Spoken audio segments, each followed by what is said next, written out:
History of MMM, how it all began. Starting up of MMM, in 1989, Moscow Executive Committee in Leninsky District registered MMM as a cooperative society. It is in Russia. A few words about the leader. The MMM Cooperative Society was founded by Sergei Mavrodi and was one of the leading computer equipment distributors in Russia. Sergei Mavrodi, having a degree in maths, worked as a programmer and took part in the development of the first operating systems. Few words about his decision to make his own company is the fact that having worked as a simple worker from 8 to 5, he understood that freedom is the most important for him, because that work of 8 to 5 is literally a slavery. At any point, at any time, the company can throw you out and you'll be left without nothing, although you could have worked in that company for years and years. So he realized it. This is why he decided to create his own child, and he knew whatever his efforts will be, it will come back to him in form of dividends and income. Free of charge travel campaign. In 1992, the brand became universally recognizable after Mavrodi offered several times to all the residents of Moscow a day of free of charge travel in metro, Moscow subway. Pretty smart. Birthday of MMM. On October 20, 1992, the joint stock company MMM was registered. In fact, it is a birthday of MMM in the traditional form in which people got used to consider it. The shares of MMM on sale. February 1st, 1994, the shares of MMM went on sale, and people immediately began to buy them. Moreover, the company willingly bought them back on a new, higher rate, which grew very fast at about 100% per month. The company's principle today is always more expensive than yesterday worked perfectly. Few words about that. Why did he do that? As you might know, in 1991, the Soviet Union fell. So if until at the time of the Soviet Union, everything that there was in the country, like properties, different companies or whatever that was bringing some goods, was national.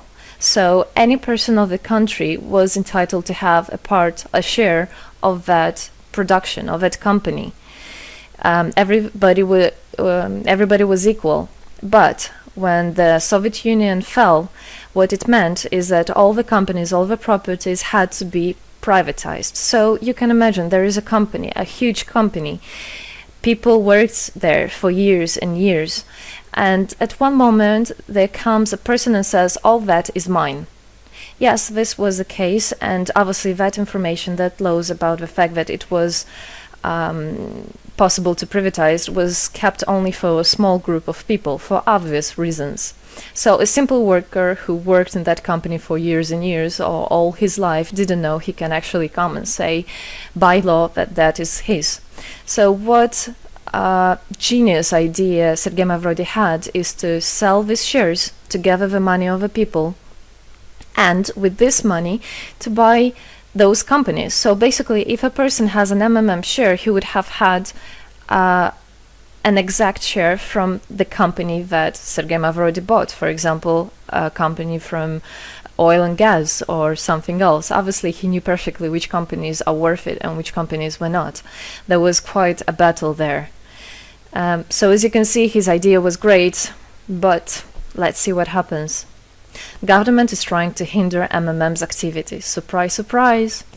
Planned by the Russian government, MMM 94 was intentionally collapsed. It began when tax inspectors accompanied by OMON officers passed through the crowd of depositors and went inside the central office of the company to give a notice about the planned tax inspection. Right. So obviously, the small group of people that I was talking about is the government people, is the people that have connections and so on, and they wanted obviously all that money, all those properties to be kept in their hands. This is how the nowadays oligarchs were made. At that moment, they had nothing. In one day, they got loads of money, and now you can know them as very rich people who made their money on the back of a nation. So obviously they did something just to provoke some panic going through the crowd. Obviously, for any financial institution, a panic is really bad. As I remind you, at that time, MMM was selling shares, was a share stock company, let's say. Mavrody's arrest. Sergei Mavrody was arrested on tax evasion charge. Really lame excuse. It wasn't at all like that. What happened, even the person that was in charge with giving the arrest, he told him that there was no other option for them. They had to do something, even though it was illegal what they were doing, but they had to do it as they were afraid of him. Because, as he said, another 2-3 months and in whole Russia there would be no government, no banks, nobody, only Sergei Mavrody, that who holds the money nowadays. This is in charge. So he was arrested, and his arrest was broadcasted live on all TV channels, obviously to show off more, to show people how bad he is, and actually the government didn't do anything wrong. On the same day, there was a storm of a central office of MMM. The company was prescribed to recover 49.9 billion rubles to the budget. Huge money. The question about the money in MMM 94 is open, as no one still can give an answer where it is. The authorities simply turned a blind eye to it, although hundreds of eyewitnesses are ready to confirm, even under oath in court, that they saw 17 trucks take out cash through the back door. So unfortunately, at that time, there was no internet, no bitcoins, no other internet wallets, and all the money were obviously kept in cash in the MMM offices. And the government took advantage of it. They just came, took it out, and then they said nothing. Moreover, they didn't say where the money went. They even made the way to make people believe that Sergei Mavrody was the one who took all those 17 trucks of money and disappeared. But obviously it wasn't the case. It was a simply lame excuse. Demonstrations against state authorities. August 1994. Thousands of MMM depositors affected by the artificial collapse of the pyramid protested and demanded to set Mavrody free. Actually, Mavrody could have used his powers and do bigger protests, but he decided not to do that, as that would made as obvious a different protests of this type. Could be people injured or even killed, so he decided not to use people in this purpose. It was very noble from him to do that. MMM leader became a deputy. However, he found a way to get out of the prison. Being imprisoned, Sergei Mavrody had managed to register as a candidate for a deputy of the State Duma and was released from prison. He won the elections by a landslide and became the deputy of the State Duma of the first convocation. So, as a deputy in Russia, they have privileges. This is why, becoming a deputy, he was set free. The State Duma is against Mavrody. Surprise, surprise! The State Duma deputies deprived Sergei Mavrody of his deputy plenary powers due to his permanent absence at the Duma's meetings. That incident was the only one in New Russia's history. Sergei Mavrody wasn't interested at all in politics. It's not he hates politics, as he said it many times.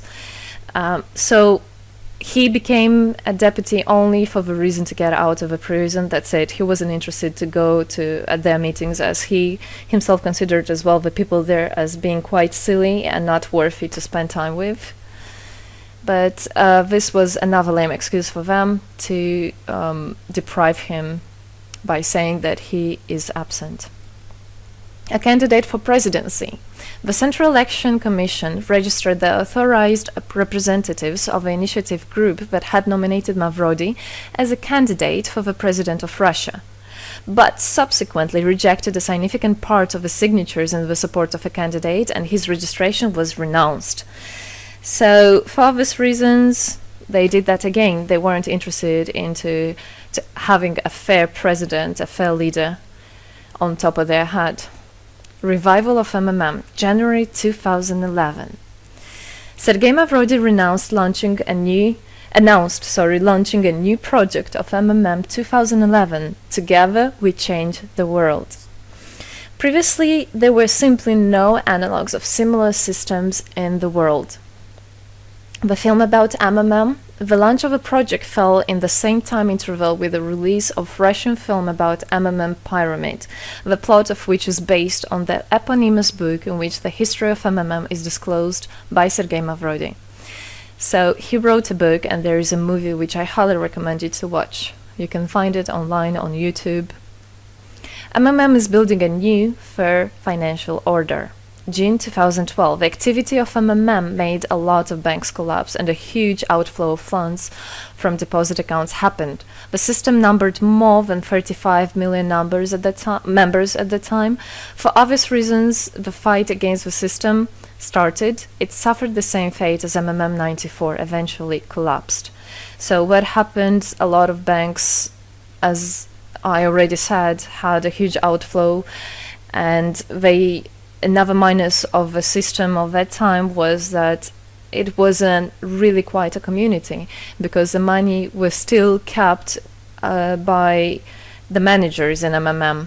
So it wasn't the same idea as it is now, comparing it now, where people exchange money between themselves. You don't need to put it in a central account. At that time, there were central accounts, and it was again used by the banks. They simply blocked those accounts that they identified as being of MMM and took all the money away, and that's it. There were no other discussion about that. Again, huge loss of money. People lost a lot of money. Sergei Mavrodi didn't get all of them. It was again the banks that took the advantage of it. MMM 2012 is just the beginning. I'll be back. Sergei Mavrodi announced the launch of a completely new MMM, World Mutual Aid Fund, MMM community. It speeded up since the first day, showing crazy dynamics on new members' registration. It has been decided to send 10% of the whole turnover on payments to the affected members of MMM 2011. So again, another genius idea. In order not to make central accounts, in order not to gather the money somewhere, now the money are spread directly between participant itself. You can just check in your account online whom you should transfer the money to. So MMM now is connecting all the people between themselves in exchange, so that they can exchange the money and get benefits of it. It's amazing and it's crazy, but it is true. MMM is growing. Some short facts. 2012, MMM started its development in India. It had great, huge developments.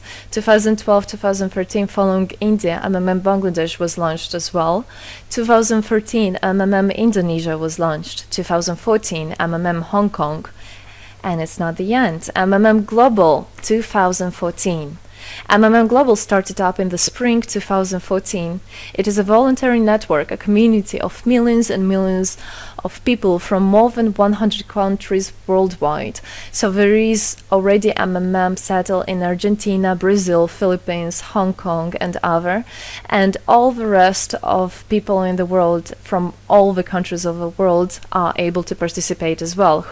So they rebelled against the financial slavery and combined their money for this purpose.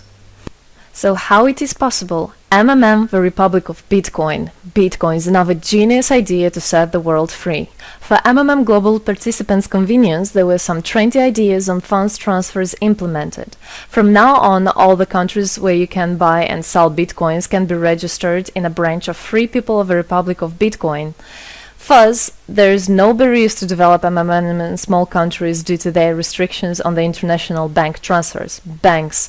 This is not something that we would want to use, as the banks can anytime put restriction on an account or even block an account and take all the money. Yes, the banks can do that. Read better your contract. So, Bitcoins is really genius idea to do that. Join MMM Global, join our community, set the world free. Don't hesitate, don't even think of going back, just go always forward. We are writing the history right here and right now. We are not going to be any more slaves working from 8 to 5, having pennies for that. We want to hold our own money and to get the benefits of it. I don't want a bank to use my money for their own purposes. I want us people, free people, to use our money, to exchange the money when it is needed, and to help each other. This is really a great idea. And join us, write the history here today with us, and together we will indeed change the world.